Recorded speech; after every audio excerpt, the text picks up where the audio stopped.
తాకట్టులో ఉన్న బంగారాన్ని విడిపించి ఆ రోజున్న మార్కెట్ ధర కట్టి మిగిలిన డబ్బును మీకు అందిస్తుంది ఎస్వీఎస్ గోల్డ్.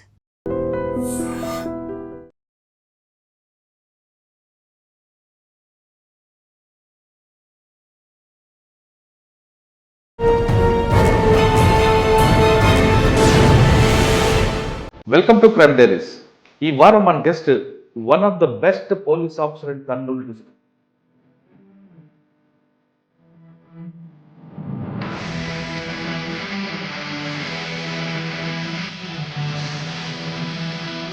పేరు పి వెంకటరామయ్య గారు, డిఎస్పీ పత్తికొండ.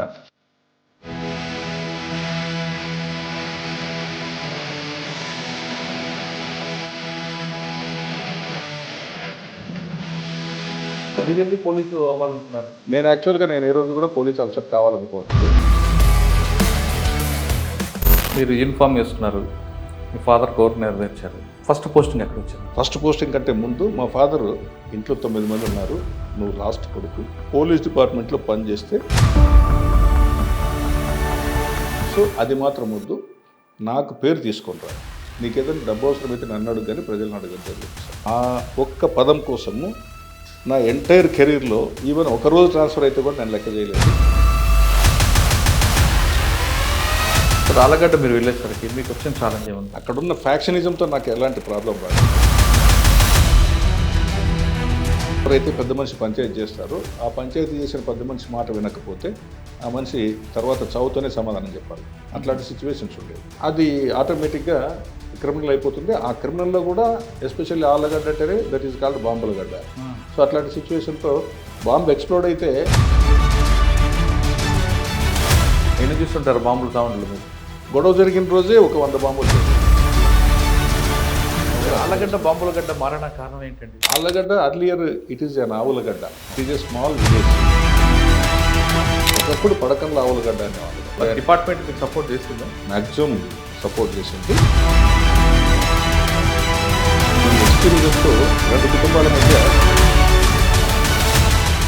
కానీ మీ నాన్నగారు ఎందుకు టార్గెట్ అయ్యారు? మోరోవర్ ఇంపాక్ట్ ఎలా ఉండేదంటే ఉరవకొండ కాన్స్టిట్యున్సీ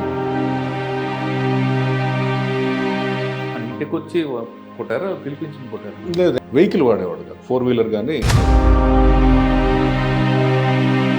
ఆ విధంగా ఆర్టీసీ బస్సులో వెళ్తుంటే ఆర్టీసీ బస్సును అటకాయించి మా ఫాదర్ని పాయింట్ బ్లాంక్లో ఫైర్ చేసి చెప్పడం జరిగింది. ఇక్కడ గుర్తులేనా? గుత్తి మా విలేజ్ మధ్యలో. ఒక పోలీసు ఉన్న సిఏ పనిచేస్తున్న పత్తికొండకి ఇప్పుడు డిఎస్పీ పత్తికొండకి మార్క్ వచ్చిందా? సేమ్ అవన్నీ ఉన్నాయి. సో అప్పుడున్న కపట్రాల అటెస్టేజ్ 11 మంది జరిగింది. జరిగిన తర్వాత 3 సిఐలు పారిపోతే చెప్తే నేను స్ట్రైట్గా చేసేవాడిని కానీ నేను సరెండర్ అయ్యేవాడిని కాదు. కపట్రాల ఫ్యాక్షన్ లేకుండా చేయడము, కోటకొండ ఫ్యాక్షన్ లేకుండా చేయడము, ఇంకా గుండ్లకొండ ఫ్యాక్షన్ లేదు. Welcome to crime diaries. ఈ వారం మన guest one of the best police officer in Kurnool district. పేరు పి వెంకటరామయ్య గారు, డిఎస్పీ పత్తికొండ. వెంకటరామయ్య గారు పోలీస్ డిపార్ట్మెంట్కి వచ్చి తర్వాత కొంతకాలం ఆ నాన్నగారి కోరిక మేరకు ఆ నాన్నగారి ఆశయాలు నెరవేర్చడానికి రాజకీయ నాయకుడిగా వెళ్ళి ఎమ్మెల్యేగా పోటీ చేశారు. కానీ కొన్ని కారణాల వల్ల ఓడిపోవడంతో తిరిగి యూనిఫామ్ వేసుకున్నారు. యూనిఫామ్ వేసుకున్న తర్వాత అదే పవర్తో అదే షార్ప్తో మళ్ళీ ఉద్యోగం చేస్తున్నారు. ఇదంతా ఒక పార్ట్ అయితే, వెంకటరామయ్య గారికి ఎక్కడ పనిచేసినా ఆ జిల్లాలో ఏ ఇష్యూ జరిగినా దాన్ని టాక్ట్ఫుల్గా చేయడంతో కాకుండా పక్క ఆధారాలతో శిక్ష పడేలా చేయడంలో ఆయనకు స్టైల్ ఉంది. కాబట్టి సీనియర్ ఆఫీసర్స్ అందరూ కూడా ఏ మేజర్ ఇష్యూ జరిగినా ఆయన్నే ముందుకు తీసుకొస్తారు. ఇటీవల జరిగిన కర్నూలులో బస్ యాక్సిడెంట్ తర్వాత నుంచి గతంలో తీసుకుంటే చాలా కేసుల్లో ఆయన రోల్ ఉండి కనిపిస్తుంది. ప్రస్తుతం పత్తికొండ ఫ్యాక్షన్కి పుట్టిన పత్తికొండలో ఇప్పుడు ఆయన ఉన్నారు. పత్తికొండ ఫ్యాక్షన్ జిల్లా ఫ్యాక్షన్ గ్రామాలు ఉన్నాయి. ప్రస్తుతం ఫ్యాక్షన్ ఉందా లేదా అనే విషయంతో పాటు ఇటీవల జరుగుతున్న క్రైమ్ పట్ల ప్రజలు ఎలాంటి అవగాహన నేర్చుకోవాలి, ఇప్పుడు డిపార్ట్మెంట్కి వస్తున్న వాళ్ళు నేర్చుకోవాల్సిన విషయాన్ని వెంకటరామయ్య గారు తెలుసుకుంది. సార్ నమస్తే అండి. నమస్కారం అండి. పి వెంకటరామయ్య గారు, డిఎస్పీ పత్తికొండ. పత్తికొండ అనగానే కర్నూలు జిల్లా కాదు, రాయలసీమ మొత్తం కూడా దీని చుట్టూ తిరుగుతుందండి. కప్పట్రాల కానీ దేవరకొండ కానీ అన్నీ కూడా ఫ్యాక్షన్ పుట్టినవి. బయటికి మాత్రం కామ కనిపిస్తా కానీ ఎక్కడో ఏదో జరుగుతూనే ఉంటుంటుంది. ఒక టీ కప్లో తుఫాన్లాగా ఉంటుంటుంది. ఇప్పుడు మీరున్న పత్తికొండలో ఫ్యాక్షన్ గ్రామాలు ఎన్ని అవుట్ పోస్టులు ఉన్నాయి, ఫ్యాక్షన్ ఉందా లేదా, కంట్రోల్ అయిందా, ఈ విషయాలతో పాటు గతంలో మీకు చెప్పినట్లుగా కొన్ని కేసుల్లో మీ రోల్ కనపడడం, ఇటీవల జరిగిన కర్నూలు బస్ యాక్సిడెంట్లో జరిగిన కారణం ఏంటి? అంటే దాదాపు 13-14 బస్సులు దాటిన తర్వాత ఈ ట్రావెల్స్ మిస్ అవ్వడం వల్ల అంటే డ్రైవర్ మిస్టేక్ అనుకోవచ్చా, లేదా ఇంకెవరు మిస్టేక్ అనేది క్లారిటీ చెప్పే ముందు బి వెంకటరామయ్య గారు పోలీస్ డిపార్ట్మెంట్ రావడం, తిరిగి పొలిటీషియన్ అవ్వడం, తిరిగి కద్దరు చొక్కా అయిపోయి యూనిఫామ్ వేసుకోవడం వెనక్కి స్టోరీ చెప్పండి. బేసిక్గా I hails from a remote corner village of Gutti mandal. అంటే గుత్తి మండలంలో ఒక చిన్న రిమోట్ గ్రామం నుండి నేను వచ్చానండి. మా గ్రామంలో ఇప్పటికీ whether you believe it or not 149 ration cards ఉంటాయి. అవును, అంత అంటే ఓన్లీ 149 కుటుంబాలు మాత్రమే ఉన్నాయి. It is a small village. But అయినప్పటికీ కూడా ఆ స్మాల్ విలేజ్ నుండే నాకు ఈ ఎమోషన్స్ కానీ, బాండింగ్ కానీ, పబ్లిక్ సర్వీస్ చేయాలన్నది కానీ మా ఫాదర్ నుండి కొద్దిగా ఆ లెగసీ అనేది మెయింటైన్ చేయాలని మొదటి నుంచి కూడా నాన్నగారు ఏం చేసేవారండి? మా నాన్నగారు యాక్చువల్గా ఒక రైతు అండి. But he was sarpanch of a group of villages, that is Peddoddi panchayati in Gutti mandal. Peddoddi Anaganidoddi, I'm native of Anaganidoddi village. Peddoddi అనేది గ్రామ పంచాయతీ హెడ్ క్వార్టర్. అంటే ఈవెన్ మా విలేజ్ పంచాయతీ హెడ్ క్వార్టర్ కూడా కాదు. తర్వాత చెర్లోపల్లి, మారినపల్లి అని ఈ 4 విలేజెస్, అంటే గ్రూప్ ఆఫ్ విలేజెస్ కలిపి ఒక పంచాయతీగా పిలిచేవారు. బట్ దానికి వ్యాస్ట్ జ్యూరిడిక్షన్ ఏమంటే గుత్తి టౌన్ కంటే కూడా ఏరియా ఎక్కువ ఉంటుంది. విలేజ్ స్మాల్ అయినప్పటికీ, పంచాయతీ చిన్నదైనప్పటికీ కూడా పంచాయతీ ఏరియా అంటే జ్యూరిడిక్షన్ అనేది చాలా పెద్దగా, ఈవెన్ గుత్తి టౌన్ కంటే కూడా, గుత్తి గ్రామ పంచాయతీ ఒకప్పుడు, ఇప్పుడు మున్సిపాలిటీ అయింది, దానికంటే కూడా చాలా పెద్దగా ఉండేది. ఓకే, అక్కడ నుండి నేను రావడం జరిగింది. సో చిన్నప్పుడు మా ఫాదర్తో పాటు ఆయన యాక్టివిటీ అన్నీ కూడా గమనించేవాడిని. ఆయన 34 years was sarpanch of Peddoddi గ్రామ పంచాయతీ. తర్వాత సబ్సిక్వెంట్గా 1998 he was assassinated by the Naxalites. So అక్కడ ఎప్పుడైతే మా ఫాదర్ చనిపోయాడో కొంత నాకు డైవర్షన్ అనేది, కొంత ఆయన గ్యాప్ ఫిల్ చేయాల్సిన పరిస్థితి ఒకటి. మోరోవర్ ఎక్స్ట్రీమిస్ట్ యాక్టివిటీ కాబట్టి మా బ్రదర్స్ ఎవరు కూడా ఎలివేట్ కాలేకపోవడానికి ఒక ఆబ్స్టికల్ కావాలి. మీరు ఎందుకు పోలీసు అవ్వాలనుకున్నారు? నేను యాక్చువల్గా ఏ రోజు కూడా పోలీస్ ఆఫీసర్ కావాలనుకోలేదు. ఇది యాక్చువల్గా మా థర్డ్ బ్రదర్కి పోలీస్ ఆఫీసర్ కావాలని ఉండింది. మేము 5 మెంబర్స్ బ్రదర్స్. అందులో third brother he tried his level best at 1989. అయితే ఆయన 167 సెంటీమీటర్సే ఉన్నాడు. 167.6 ఉండాలి. సో ఆ 0.6 సెంటీమీటర్స్ తేడా, అంటే 1 సెంటీమీటర్ కూడా తేడా రావడం వల్ల అతను సబ్ ఇన్స్పెక్టర్ కాలేకపోయాడు. నేను శ్రీకృష్ణదేవరాయ యూనివర్సిటీ, అంటే ఫస్ట్ బేసిక్గా మా గ్రామంలో అనంతపూర్ డిస్ట్రిక్ట్ అనగాదొడ్డి గ్రామంలో ఎలిమెంటరీ స్కూల్ చదువుకున్నాను అప్ టు 5th క్లాస్.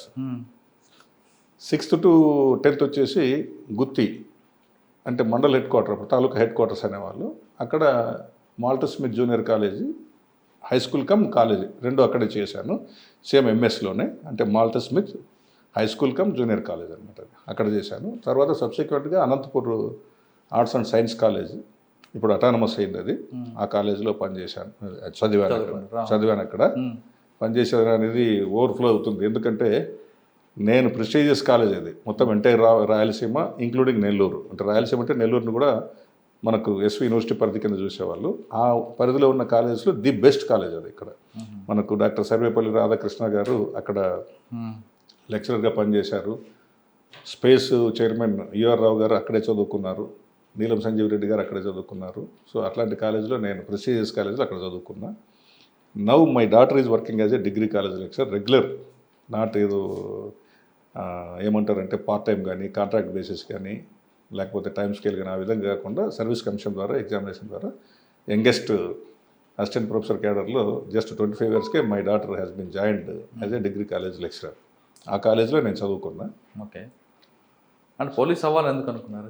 అదే నేను చదువుకున్నప్పుడు మా బ్రదర్ ఏం చేశారంటే, అదైన తర్వాత ఎస్కే యూనివర్సిటీ అక్కడికే వస్తున్నా. ఎస్కే యూనివర్సిటీ క్యాంపస్లో నేను ఎంఏ కంప్లీట్ అయిన తర్వాత ఒక లాగా ప్రాక్టీస్ చేయాలా, మనకు అవసరం ఉంటుంది. ఎందుకంటే మనకు ప్రతి కేసులు ఎవరో అడ్వకేట్ దగ్గరికి పోవాలా, అది ఇది ఎందుకురా, ఒక లా చేద్దామని చెప్పేసి మా ఫాదర్ అనుకున్నారు.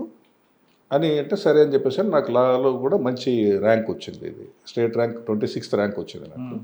సో అప్పుడు ఎస్కే యూనివర్సిటీ క్యాంపస్లో కానీ, ఉస్మానియా యూనివర్సిటీ క్యాంపస్లో కానీ లా జాయిన్ కావడం అంటే ప్రెస్టీజియస్ ఇష్యూ. సో అందులో ఎస్కే యూనివర్సిటీ క్యాంపస్లోనే నేను ఎక్కడైతే ఎంఏ చేస్తున్నానో అక్కడే రావడం జరిగింది వితౌట్ ఎనీ గ్యాప్. సో లా అడ్మిషన్స్ రోజే మా బ్రదర్ వచ్చాడు. ఆయన 1989లో సబ్ ఇన్స్పెక్టర్గా ట్రై చేశాడు. ఆయన బికాజ్ ఆఫ్ హైట్ కాలేకపోయాడు. మా ఇంట్లో 5 మంది ఉంటే 5 మందిలో ఈజ్ ద షార్ట్, అంటే 5'6" ఉండడం కూడా షార్టే.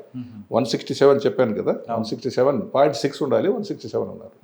సో ఆయన డ్రీమ్ అంతా కూడా వీడు హైట్ ఉన్నాడు, తర్వాత కాంపిటేటివ్ ఎగ్జామినేషన్స్ ప్రిపేర్ అవుతున్నారు, అంత షార్ప్నెస్ ఉంది, వీడు ట్రై చేయడం లేదని చెప్పేసి మా ఫాదర్కి చెప్పి మా ఫాదర్ ద్వారా బలవంతంగా నా దగ్గరకు వచ్చాడు. వచ్చి ఎస్ఐ సెలక్షన్స్కి నువ్వు సెలెక్ట్ అవుతావో లేదో నాకు సంబంధం లేదు, నీకు డబ్బులు పంపించాడు అని బలవంతంగా నాకు జేబులో డబ్బులు పెట్టి, నువ్వు సెలక్షన్స్కి సెలెక్ట్ అవుతావో లేదో సంబంధం లేదు కానీ కర్నూలుకి వెళ్ళాలి, కర్నూలుకి వెళ్ళి సెలక్షన్స్లో పార్టిసిపేట్ చేయాలి, నువ్వు సెలక్షన్స్కి పోతేనే ఇంటికి రానిస్తాడంట నాన్నగారు, లేదంటే నువ్వు ఇంట్లోకి రావాల్సిన పని లేదు, నువ్వు ఎక్కడ ఉంటావు సంబంధం లేదు అని చెప్పేసి అని ఆ విధంగా ప్రెజర్ చేశారు. సరే అని నవ్వుకొని ఇంకా మా ఫాదర్ చెప్పినాడంటే ఆయన అజాత శత్రువు ఉన్నట్లు. సో ఆయన చెప్పిన దానికి మేము ఎవరు కాదనే దానికి లేదు. సో ఇమ్మీడియట్గా సరే నాన్న చెప్పారు కదా నేను వెళ్ళిపోతామని అడ్మిషన్స్ రోజే, లా అడ్మిషన్స్ రోజే నేను వెళ్ళాను. వెళ్ళి జస్ట్ కళ్ళు మూసుకొని ఎప్పటికెందుకంటే నేను స్పోర్ట్స్లో యాక్టివ్గా ఉండేవాడిని, తర్వాత స్టడీస్లో యాక్టివ్గా ఉండేవాడిని, ఆల్రెడీ సివిల్స్ ప్రిపేర్ అవుతుండేవాడిని. సో కళ్ళు మూసుకొని పరిగెత్తడము, ఫిజికల్ సెలక్షన్ అయిపోవడము, తర్వాత వెంటనే ఇమ్మీడియట్గా ఎగ్జామినేషన్ కూడా చూడండి. March 19th నాది physical fitness test, I have qualified. February 19th, March 3rd examination జరిగింది. జస్ట్ చూడండి డేస్ అంతే. రిటర్న్ ఎగ్జామినేషన్ అయిపోయింది. రిటర్న్ ఎగ్జామినేషన్ అయిపోయిన తర్వాత మేలో ఇంటర్వ్యూలు జరిగాయి, జస్ట్ వితిన్ 2 months. ఇంకా తర్వాత అపాయింట్మెంట్ ఆర్డర్స్ వస్తాయనే లోపు రాజీవ్ గాంధీ అసాసినేషన్ జరిగిపోవడం ఒక 2 months డిలే అయిపోయి July 15th అంతా అడ్మిషన్స్. మోరోవర్ ఎంత లక్కీయెస్ట్ అదే కొంత మాకు సీనియారిటీలో కూడా కొంత వెనకబడడానికి కారణమైంది. అనంతపూర్ పోలీస్ ట్రైనింగ్ కాలేజీకి రావడం, ఎస్కే యూనివర్సిటీ క్యాంపస్ నుండి అనంతపూర్ పోలీస్ ట్రైనింగ్ కాలేజీకి వచ్చి జస్ట్ ఆ లగేజ్ తీసుకెళ్ళి ఇక్కడికి రావడం జరిగింది. సో అట్లా ఇంట్లో వాళ్ళ ఒత్తిడి వలన, ముఖ్యంగా మా బ్రదర్, థర్డ్ బ్రదరు ప్లస్ మా ఫాదర్, వీళ్ళ యొక్క ప్రెజర్ వల్ల నేను పోలీస్ డిపార్ట్మెంట్లో జాయిన్ కావడం జరిగింది. యాక్చువల్గా నాకు పోలీస్ డిపార్ట్మెంట్ ఇంట్రెస్ట్ ఉండేది కాదు. నేను లాగా ప్రాక్టీస్ చేసుకొని లా ప్రొఫెషన్గా దాన్ని ఒక ప్రొఫెషన్గానే తీసుకొని తర్వాత ఏదైనా ఒక కొంత ఎలివేట్ కావాలని చెప్పేసి అంటే జడ్జెస్గా కానీ అట్లా పోవాలని చెప్పేసి అనేది ఉండింది.